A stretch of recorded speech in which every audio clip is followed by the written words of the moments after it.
تمام قسم کی تعریفات، کبریائی، بڑائی، تقدس اللہ وحدہ لا شریک کے لائق و زیبا ہے، جو ساری کائنات کا یکا و تنہا خالق مالک پروردگار ہے، جس کی نعمتیں، رحمتیں، برکتیں ہم پر اتنی زیادہ ہے جس کا ہم جتنا بھی شکر بجا لائے کم ہے۔ درود اور سلامتی نازل ہو آخری رسول محمد رسول اللہ صلی اللہ علیہ وسلم پر، جن کو اللہ تبارک و تعالی نے اس کائنات کے لیے رحمت بنا کر مبعوث فرمایا تھا۔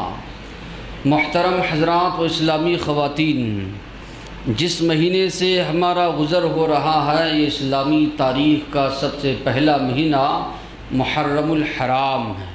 محرم کا مہینہ ہے جس مہینے سے ہم گزر رہے ہیں، اس کی آج 3 تاریخ ہے۔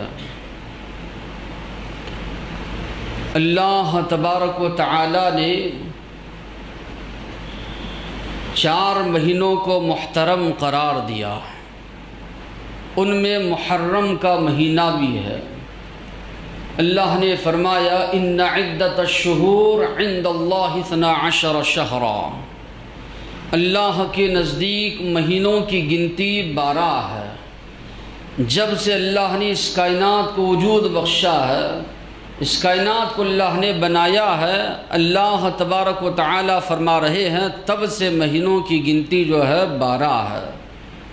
منہا 4 حرم، ان 12 مہینوں میں 4 مہینے حرمت والے ہیں۔ یہ 4 مہینے حرمت والے کون سے ہیں؟ حدیث میں اللہ کے نبی نے اس کی وضاحت فرمائی۔ آپ صلی اللہ علیہ وسلم نے فرمایا 3 متوالیات، 3 مہینے لگاتار آتے ہیں، ذوالقعدہ، ذوالحجہ اور اسی طرح محرم، اور 1 مہینہ درمیان میں ہے رجب کا مہینہ۔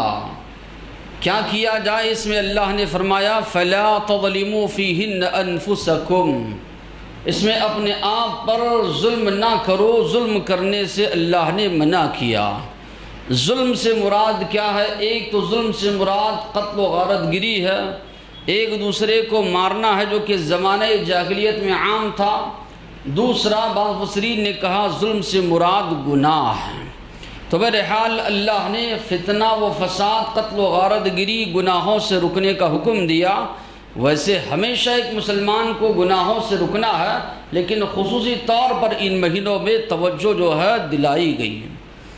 زمانہ جاہلیت میں عرب کے لوگ بھی ان مہینوں کا احترام کرتے تھے، اور ان مہینوں میں حالانکہ ان کے اندر لڑائی جھگڑا فتنہ فساد عام تھا، قافلے کے قافلے لوٹ لیے جاتے تھے، لیکن اس کے باوجود بھی یہ حرمت والے مہینے آتے تھے تو ان مہینوں کا احترام کرتے ہوئے جنگ وہ لوگ بند کر دیا کرتے تھے۔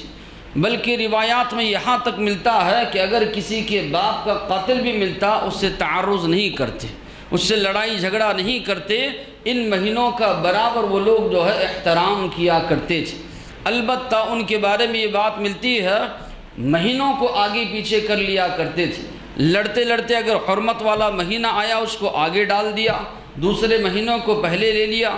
اللہ تبارک و تعالیٰ نے اس کو نسی قرار دیا، نسی، اور اسلام میں اس کو کفر اللہ نے قرار دیا۔ تو بعد میں حجۃ الوداع کے موقع پر اللہ کے نبی نے فرمایا لوگوں نے تو زمانے کو گھمایا تھا، آگے پیچھے کر دیا تھا، لیکن گھوم گھام کر زمانہ پھر اپنی اصلی حالت پر آ چکا ہے، جس طرح اللہ نے مقرر کیا تھا مہینے اسی روش پر جو ہے آ چکے ہیں۔ تو بہرحال 4 مہینوں کو دین اسلام میں محترم قرار دیا گیا ہے۔ 3 مسلسل ہیں، درمیان میں ایک محترم مہینہ ہے۔ اس کی کیا حکمت ہے؟ یہ حکمت بیان کرتے ہوئے علماء نے کہا لوگ جو ہے حج کو سکون کے ساتھ جا سکیں، سکون سے حج کر سکیں اور آ سکیں۔ اللہ نے ذوالقعدہ، ذوالحجہ، محرم ہے کہ ذوالقعدہ کے مہینے میں لوگ نکلتے تھے، بڑا لمبا سفر اس دور میں ہوتا تھا، سفر کر کے جو ہے لوگ حج کرتے تھے، اور اسی طرح حج کے بعد سکون و اطمینان کے ساتھ گھروں کو پہنچ جائیں۔ 3 لگاتار ہیں۔ پھر درمیان میں اگر کوئی عمرہ کرنا چاہ رہے ہیں تو رجب کا مہینہ رکھا گیا ہے۔ یہ ایک توجیہ بیان کی گئی ہے کہ اس طرح 3 مہینے اللہ نے لگاتار، اور 1 مہینہ رجب کا جو ہے اللہ نے رکھا ہے۔ کیا فضیلت اس مہینے کی ہے؟ اس مہینے کی فضیلت کے تعلق سے جو بات ملتی ہے روزوں کے تعلق سے ملتی ہے۔ کہ اللہ کے رسول صلی اللہ علیہ وسلم سے سوال کیا گیا، پوچھا گیا کہ رمضان کے جو فرض روزے ہیں اس کے بعد کون سے روزے اللہ تبارک و تعالیٰ کے نزدیک افضل ہیں؟ تو نبی کریم صلی اللہ علیہ وسلم نے فرمایا شہر اللہ الذی تدعونہ المحرم، اللہ کا وہ مہینہ جس کو تم محرم بلاتے ہو اس مہینے میں روزے رکھنا افضل ہے۔ دوسری جو روایت اللہ کے نبی نے فرمایا افضل الصیام بعد رمضان شہر اللہ المحرم، رمضان کے بعد سب سے افضل روزے اللہ کے نزدیک محرم کے روزے ہیں۔ تو معلوم یہ ہوا محرم کے مہینے میں روزے رکھنا نفل روزوں میں، نوافل روزوں میں سب سے زیادہ افضل قرار دیا گیا اللہ تبارک و تعالیٰ کے نزدیک۔ اور خاص کر کے اس مہینے کے جو 10 تاریخ ہے جس کو عاشورہ کہا جاتا ہے، اللہ کے رسول کے زمانے میں جتنی بھی بڑی بڑی قومیں تھیں، مکہ کے کفار و مشرکین ہو، کفار قریش ہو، یا مدینہ میں رہنے والے یہود و نصارہ ہو، سب کے سب یوم عاشورہ یعنی 10 محرم کا احترام کرتے تھے۔ 10 محرم کو روزہ وہ لوگ رکھتے تھے۔ عائشہ رضی اللہ عنہا فرماتی ہے کانت تصوم قریش یوم عاشورہ، کہ 10 محرم کو زمانہ جاہلیت میں قریش کے قبیلے کے لوگ جو ہے روزہ رکھتے تھے۔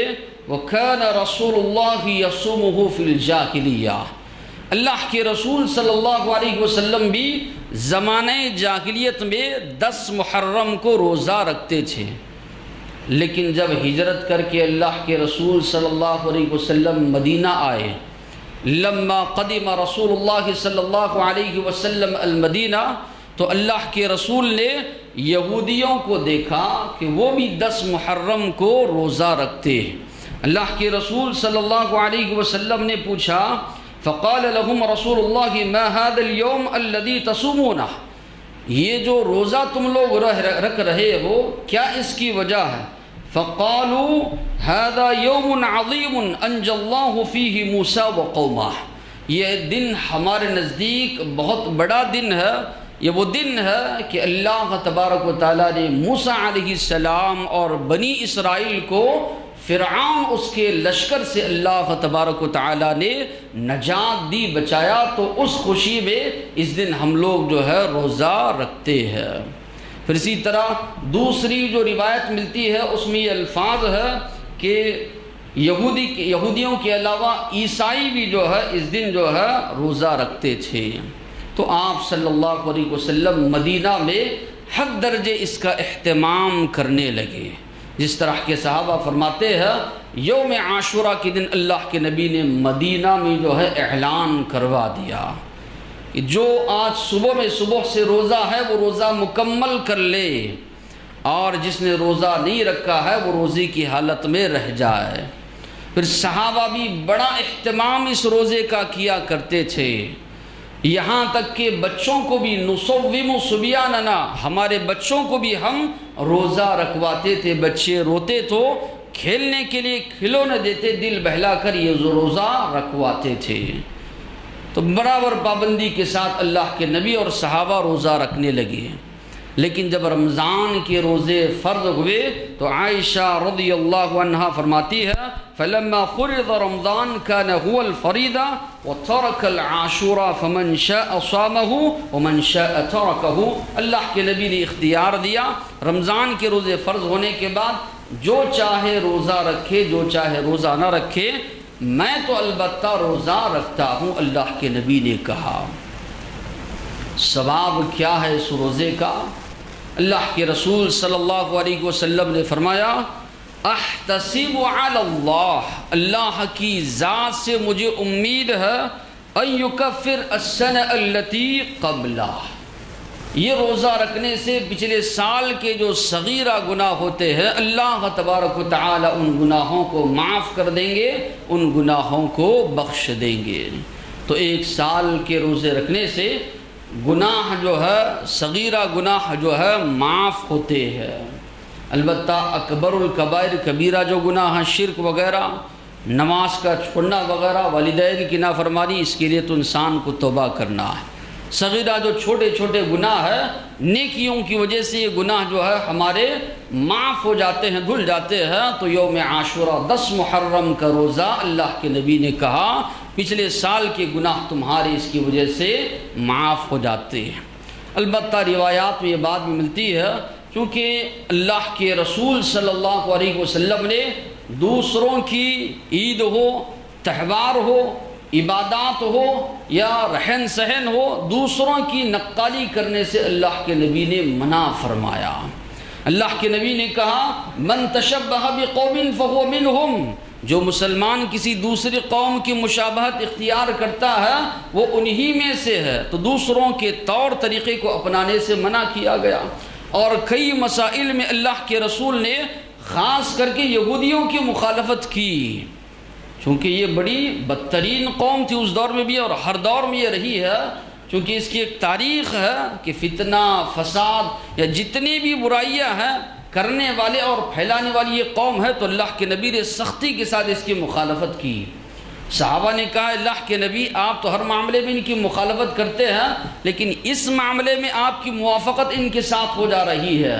اللہ کے نبی نے کہا اگر میں آئندہ سال زندہ رہا لأصومن التاسع، میں 9 کا بھی روزہ 10 کے ساتھ جو ہے رکھوں گا، لیکن آئندہ سال آنے تک نبی کریم صلی اللہ علیہ وسلم کی وفات ہوئی۔ لیکن الفاظ جو ہیں حدیث کے لأصومن، میں ضرور روزہ رکھوں گا 9 کے، تو یہ علماء نے کہا کہ 10 کا جب ہم روزہ رکھ رہے ہیں اس کے ساتھ میں 9 کا بھی روزہ ہم رکھیں۔ تو معنی یہ ہوا 9 اور 10 کا روزہ ہم جو ہے رکھیں۔ تو اللہ تبارک و تعالیٰ کی ذات سے امید ہے کہ اللہ تبارک و تعالیٰ ہمارے صغیرہ گناہوں کو اللہ تبارک و تعالیٰ بخش دے۔ اسلام جو ہے اللہ کے رسول صلی اللہ علیہ وسلم کی زندگی میں مکمل ہوا۔ حکم ہم کو یہ دیا گیا جس طرح کے صحابہ اللہ کے نبی کے پاس آتے، سوال کرتے اے اللہ کے نبی اسلام کے بارے میں آپ ہم کو بتائیے۔ اللہ کے رسول صلی اللہ علیہ وسلم وضاحت کرتے بتاتے اسلام اس کا نام ہے گواہی دو اللہ کے علاوہ کوئی معبود نہیں، محمد صلی اللہ علیہ وسلم اللہ کے رسول ہے، اللہ نے 5 وقت کی نمازیں تم پر فرض کی ہیں۔ صحابی نے پوچھا اس کے علاوہ بھی کچھ ہے اللہ کے نبی؟ اللہ کے رسول صلی اللہ علیہ وسلم نے کہا نہیں، 5 نمازیں ہی اللہ نے فرض کی ہے، الا ان تطوعا، اگر نفل نماز پڑھنا چاہتے ہو پڑھ سکتے ہو۔ پھر اللہ کے نبی نے روزوں کا تذکرہ کیا، زکوٰۃ کا تذکرہ کیا۔ وہ صحابی ایسے ہی سوال کرتے گئے، اللہ کے نبی جواب دیتے گئے یہ فرض ہے، اس کے علاوہ تم نفل کر سکتے ہو۔ اخیر میں جاتے ہوئے وہ صحابی نے کہا لا ازید علی هذا ولا انقص، اے اللہ کے نبی نہ اس میں زیادتی کروں گا نہ کمی کروں گا۔ اللہ کے نبی نے فرمایا افلح، اس کے رب کی قسم یہ کامیاب ہوا اگر یہ اپنی بات پر قائم رہتا ہے۔ اس نے جو فرمایا میں نے اس میں زیادتی کروں گا نہ کمی کروں گا، جو باتیں آپ نے بتائی ہے میں برابر اس پر عمل کروں گا۔ تو اللہ کے نبی نے صحابہ کرام کو خطاب کرتے ہوئے فرمایا افلح، یہ کامیاب ہوگا، اس کے والد کے رب کی قسم، اللہ کی قسم، اگر یہ اپنی بات پر قائم رہا تو یہ کامیاب ہوگا۔ تو معلوم یہ ہوا دین اسلام مکمل ہو چکا اللہ کے نبی کے دور میں، اور اسی میں ایک مسلمان کے لیے کامیابی وہ کامرانی ہے جتنا اللہ نے قرآن مجید میں حکم دیا ہے، جو باتیں اللہ کے نبی نے بتائی ہے ان باتوں پر من وعن ایک مسلمان عمل کرے۔ کوتاہی ہو سکتی ہے بشریت کے تقاضے کے مطابق، لیکن ایک مسلمان کی کوشش یہ ہو کہ دین اسلام جو قرآن و سنت میں جو بتایا گیا ہے من وعن ایک مسلمان اس پر عمل پیرا ہو۔ اللہ نے کہا الیوم اکملت لکم دینکم، آج میں نے تمہارے لیے دین اسلام کو مکمل کر دیا۔ وَأَتْمَمْتُ عَلَيْكُمْ نِعْمَتِي، میری نعمت کو میں نے مکمل کر دیا۔ رَضِيتُ لَكُمُ الْإِسْلَامَ دِينًا، دین اسلام کو دین کے طور پر تم سے میں راضی ہو گیا۔ آج محرم کا مہینہ جب شروع ہوتا ہے، محرم کے مہینے کا جب آغاز ہوتا ہے، ایک الگ ہی منظر ہم کو دیکھنے میں نظر آتا ہے۔ بعد میں حضرت حسین رضی اللہ عنہ کی شہادت کا بڑا المناک واقعہ 10 محرم کو پیش آیا۔ یقیناً سبھی کو اس کا غم ہے، سبھی کو اس کی تکلیف ہے، کیونکہ حسین رضی اللہ عنہ اللہ کے رسول صلی اللہ علیہ وسلم کے نواسے ہیں۔ اللہ کے رسول ان سے بے پناہ محبت کرتے تھے۔ اللہ کے رسول صلی اللہ علیہ وسلم نے حضرت حسن اور حسین رضی اللہ عنہما کی طرف اشارہ کرتے ہوئے اللہ سے کہا، اے اللہ میں ان دونوں سے محبت کرتا ہوں، تو بھی اے اللہ ان دونوں سے محبت کر۔ ان دونوں کی محبت ایمان کا حصہ ہے، صحابی رسول بھی ہیں، اللہ کے رسول کے نواسے بھی ہیں۔ 10 محرم کو جو ہے بڑا ہی المناک واقعہ پیش آیا۔ واقعہ بڑا لمبا ہے، مختصراً یہ کہ معاویہ رضی اللہ عنہ جو کہ صحابی رسول ہیں، کاتب وحی ہے، 40 ہجری سے لے کر 60 ہجری تک ان کا زمانہ رہا، زمانہ خلافت۔ بڑا پرسکون ماحول تھا، جتنی بھی اسلام کے مخالف قوت تھی سب کو معاویہ رضی اللہ عنہ نے زیر کیا۔ کسی کی ہمت نہیں تھی کہ اسلامی حکومت کی طرف نظر اٹھا کر دیکھے۔ ان کا دور آپ پڑھیے، 20 سالہ دور جو ہے بڑا سکون کا دور گزرا۔ بڑے ماہر سیاستداں تھے معاویہ رضی اللہ عنہ۔ ان کی سوچ کے مطابق، ان کی فکر کے مطابق اگر میں اس دنیا سے ایسے ہی چلا جاؤں گا، ہو سکتا ہے انتشار پھیلے لوگوں میں۔ اپنے بیٹے یزید کو جو ہے انہوں نے خلیفہ نامزد کیا، ان کا نام مقرر کر دیا کہ میرے بعد خلیفہ رہیں گے۔ کئی صحابہ نے جو ہے اس کی مخالفت بھی کی، ناپسندیدگی کا اظہار بھی کیا، اور ان میں جو ہے اہل کوفہ والے بھی جو ہے اس فیصلے کا انکار کیے۔ حسین رضی اللہ عنہ یہ سمجھتے تھے کہ خلافت کا میں زیادہ حقدار ہوں، اور واقعی میں وہ زیادہ حقدار بھی تھے حسین رضی اللہ عنہ فضیلت کے لحاظ سے۔ اور یہ بھی تھا ایک وقت ایسا آیا تھا کہ امت میں انتشار یا اس اختلاف بہت زیادہ بڑھ سکتا تھا اگر حضرت حسین رضی اللہ عنہ کے بڑے بھائی حسن رضی اللہ عنہ صلح نہ کرتے۔ خلافت جو ہے پوری کی پوری معاویہ رضی اللہ عنہ کو سونپ دی، دل بڑا کرتے ہوئے اگر وہ نہیں کرتے تو امت میں بڑے اختلافات ہو سکتے تھے۔ تو بعد میں ان کو یہ تھا کہ مجھے خلافت ملنی چاہیے تھی، نہیں ملی۔ کوفہ والے خط لکھنا شروع کیے حسین رضی اللہ عنہ کو کہ آپ ہمارے پاس آ جائے، ہم آپ کے ہاتھ پر بیعت کرنے کے لیے راضی ہیں، ہم آپ کو خلیفہ بنانے کے لیے جو ہے راضی ہیں، ہم خلیفہ بنانا چاہتے ہیں۔ حسین رضی اللہ عنہ جانے کے لیے تیار ہوئے، صحابہ کرام بھی موجود تھے، انہوں نے روکا حسین رضی اللہ عنہ کو کہ آپ مت جائیے۔ رشتہ دار بھی تھے، دیگر صحابہ بھی تھے، روکا گیا حسین رضی اللہ عنہ کو، کیونکہ وہ جانتے تھے کہ علی رضی اللہ عنہ کو کوفہ والوں نے بہت زیادہ ستایا تھا، بہت زیادہ پریشان کیا تھا، لیکن حسین رضی اللہ عنہ کسی کی بات سنے نہیں، نکل پڑے۔ پھر ہوا یہ کہ 10 محرم کو جو ہے کوفہ والوں کی سازش کا شکار ہوئے، شہید کر دیا گیا ان کو۔ لمبا واقعہ، حقائق کبھی انشاءاللہ آپ لوگوں کے سامنے آئیں گے۔ تو بہرحال 10 محرم کو یہ واقعہ پیش آیا۔ رافضیت یا اسی طرح شیعوں نے اس کو الگ رنگ دیا۔ تاریخ جب ہم پڑھتے ہیں تو یہ بات سامنے آتی ہے کہ کوفہ والوں میں جتنے تھے جو شیعہ یا اسی طرح رافضی، یہی لوگ وہاں پر موجود تھے۔ حسین رضی اللہ عنہ کو جو شہید کیا گیا، یہی لوگ اس کے اندر جو ہے ملوث تھے۔ ان پر یہ کلنک، یہ داغ، یہ دھبا نہ آئے، ڈھونگ وہاں سے انہوں نے رچنا شروع کر دیا۔ نوحہ، ماتم، رونا، پیٹنا، چیخنا، چلانا، یا اسی طرح اس دن جو ہے سارے کاروبار وغیرہ بند کرنا، ساری چیزیں شروع کی گئی۔ اللہ کے رسول صلی اللہ علیہ وسلم کے دور میں، صحابہ کے دور میں، تابعین کے دور میں دور دور تک کا ان چیزوں کا تذکرہ ہم کو نہیں ملتا۔ 300 52 ہجری میں جو ہے معیز الدولہ شیعی مسلکن شیعی تھا، تو اس نے جو ہے اعلان کر دیا کہ جو ہے آج دکانیں بند رکھی جائے 10 محرم کو۔ پھر لوگوں کو جو ہے اطراف سے بلاتا، ماتم منواتا، خواتین عورتیں سڑکوں پر نکل پڑتی، اسی طرح مرد حضرات بھی جو ہے آج جو ہم دیکھتے ہیں منظر اسی انداز میں جو ہے سارے بغداد وغیرہ میں جو ہے یہ ساری چیزیں جو ہے کی گئی۔ پھر ہندوستان میں 880 ہجری میں تیمور لنگ کے بارے میں ملتا ہے کہ یہاں پر عمراء یا اسی طرح وزراء یا اسی طرح دیگر لوگ جو شیعہ تھے ہر سال جو ہے نہیں جا سکتے تھے، تو یہاں پر ان لوگوں نے اس کی شکل بنانی شروع کی۔ شکل کس طرح ان لوگوں نے بنائی؟ ایک تو لکڑیوں سے علم کے انداز سے بنانا شروع کیا، دوسرا قبروں کی انداز میں جو ہے قبہ نما جو ہے گنبد نما جو ہے شکل کے جو ہے بنا کر یہ لوگ اس کو ہی جو ہے حسین رضی اللہ عنہ کی قبر تصور کرتے ہوئے یا حسین رضی اللہ عنہ تصور کرتے ہوئے یہاں پر یہ ساری چیزیں ان لوگوں نے شروعات کی۔ سوال یہ پیدا ہوتا ہے اسلام میں اس کی کہاں تک اجازت ہے؟ اسلام کہاں تک اس کی اجازت دیتا ہے؟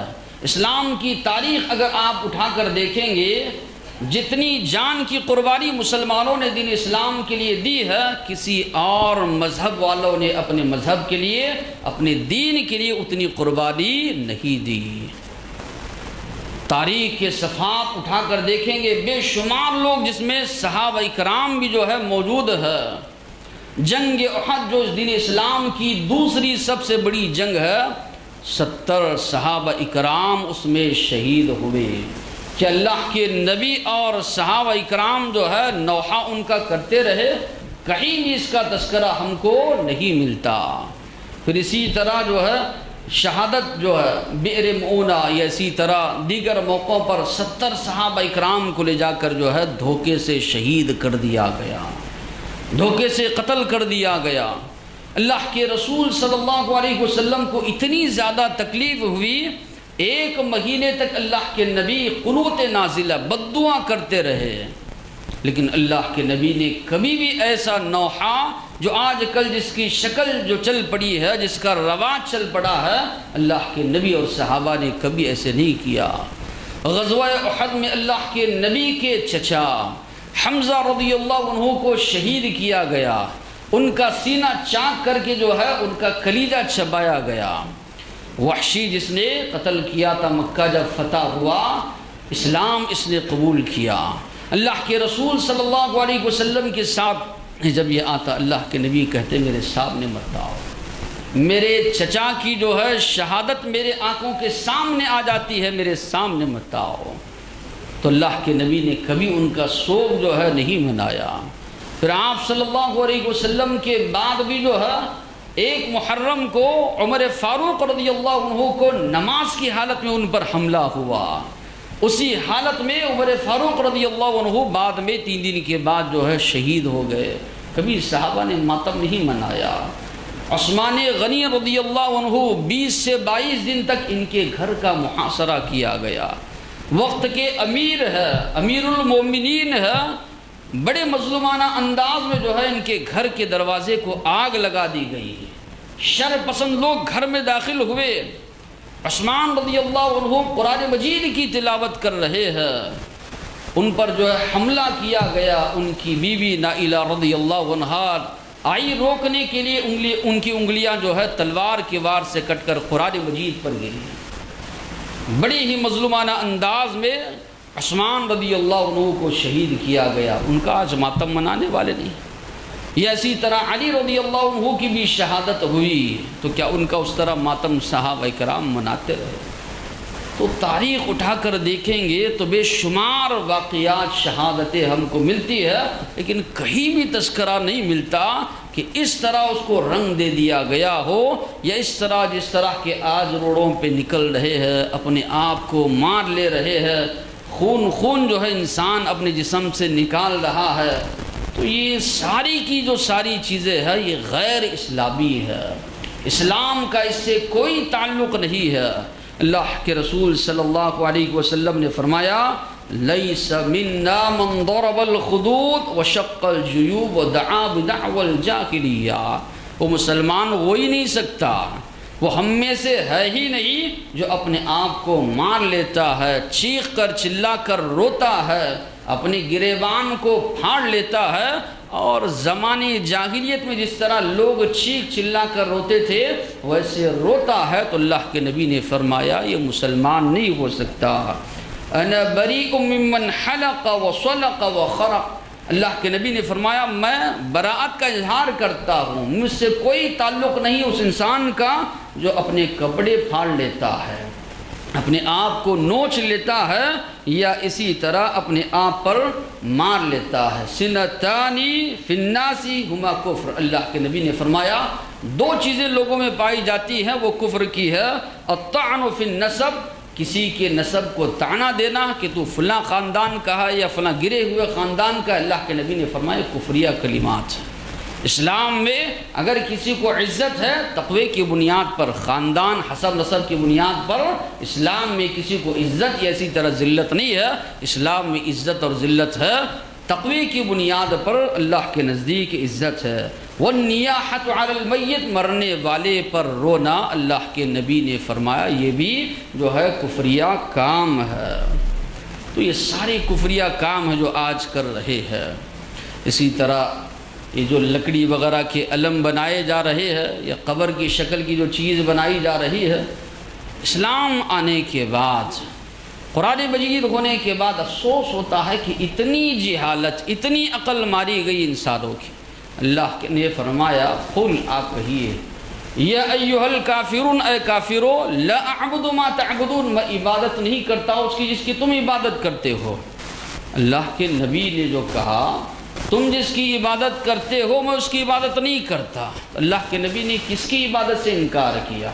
اللہ کے علاوہ جس کی بھی عبادت وہ لوگ کرتے تھے، چاہے پتھروں سے بنے ہوئے ہو یا انسان ہو یا بت ہو جو کعبۃ اللہ میں رکھ کر وہ لوگ عبادت کر رہے تھے، صاف طور پر کہا گیا اللہ کے علاوہ جن کی بھی تم عبادت کرتے ہو، بندگی کرتے ہو، میں اس کی عبادت نہیں کرتا۔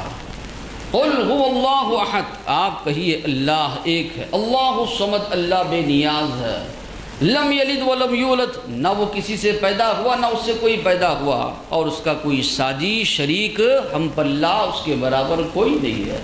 تو صاف طور پر توحید یہ بیان کی گئی، یا کفار مکہ نے جو توحید کو سمجھا وہ یہ ہے اللہ کے علاوہ جس کی بھی عبادت کی جائے وہ شرک ہے، چاہے انسان ہو، چاہے پتھر ہو، چاہے درخت ہو، چاہے قبر ہو یا کوئی اور چیز ہو کائنات کی، اللہ کے علاوہ جس کی بھی عبادت کی جائے وہ طاغوت ہے۔ اس لیے اللہ نے کہا عبادت کرو اللہ کی، اور طاغوت کی عبادت سے تم لوگ جو ہے بچو۔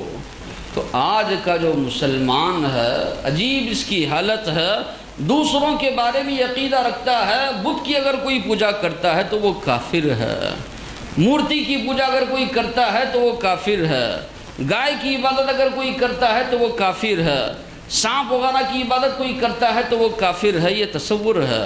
خود مسلمانوں کو اگر آپ دیکھیں گے تو کیسے کیسے کام انجام دے رہے ہیں، یہ علم بنا کر اس کے سامنے سجدہ کرنا، مزاروں کے سامنے جو ہے سجدہ کرنا، یا اسی طرح کئی چیزیں جو ہے اس کو باندھ کر یہ تصور کرنا کہ یہ مجھے فائدہ دینے والی ہے، یہ مجھے نفع دینے والی ہے، یہ نقصان پہنچانے والی ہے۔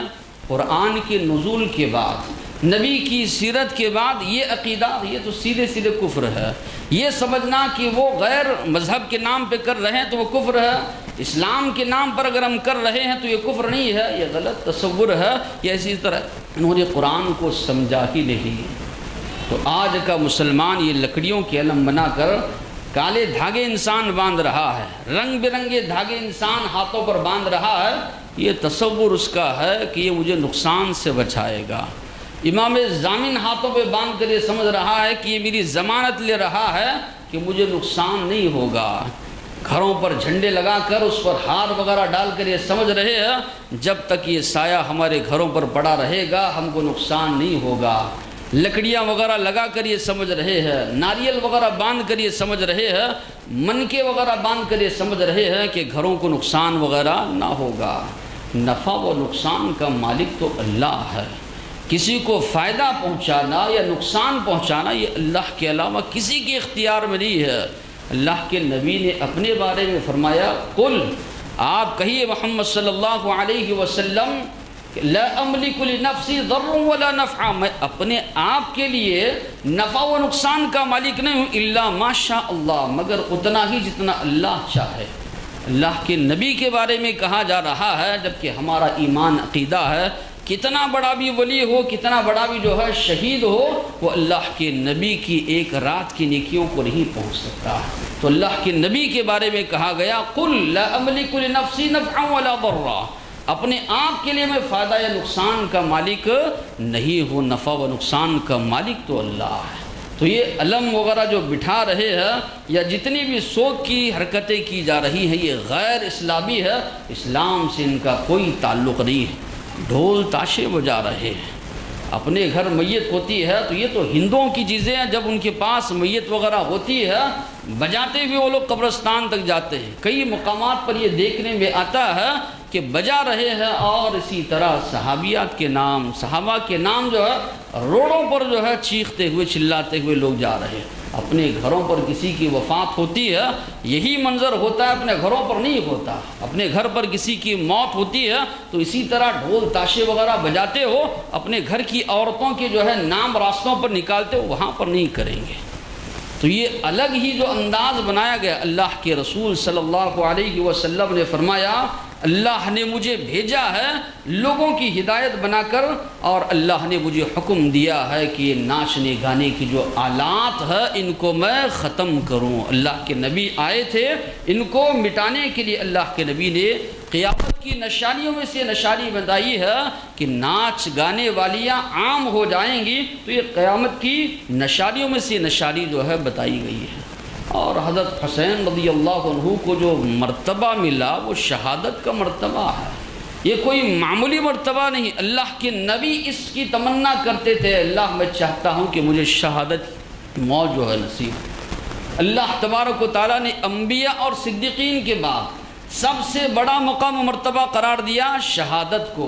وَمَن يُطِعِ اللَّهَ وَالرَّسُولَ، جو اطاعت کرے گا اللہ کی، اللہ کے رسول کی، فَأُولَئِكَ مَعَ الَّذِينَ أَنْعَمَ اللَّهُ عَلَيْهِم مِّنَ النَّبِيِّينَ وَالصِّدِّيقِينَ وَالشُّهَدَاءِ وَالصَّالِحِينَ، کہ جو اللہ اور اس کے رسول کی اطاعت کرتے ہیں ان کے ساتھ ہوں گے جن پر اللہ نے انعام کیا ہے، انبیاء، صدیقین، شہداء، صالحین۔ اللہ نے تو شہادت کو جو ہے بہت بڑا مرتبہ مقام قرار دیا گیا۔ تو یہ ماتم منانے کا موقع نہیں ہے، بلکہ اللہ تبارک و تعالیٰ جو ان سے خدمت اسلام لینا چاہتا تھا اللہ نے وہ خدمت لی۔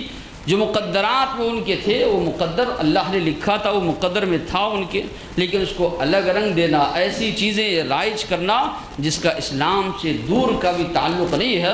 افسوس ہوتا ہے کہ سنی حضرات بھی جو ہے ان کی باتوں میں آ گئے اور عجیب عجیب قصے، کہانیاں، داستانی یہ لوگ بھی جو ہے بیان کرتے ہیں۔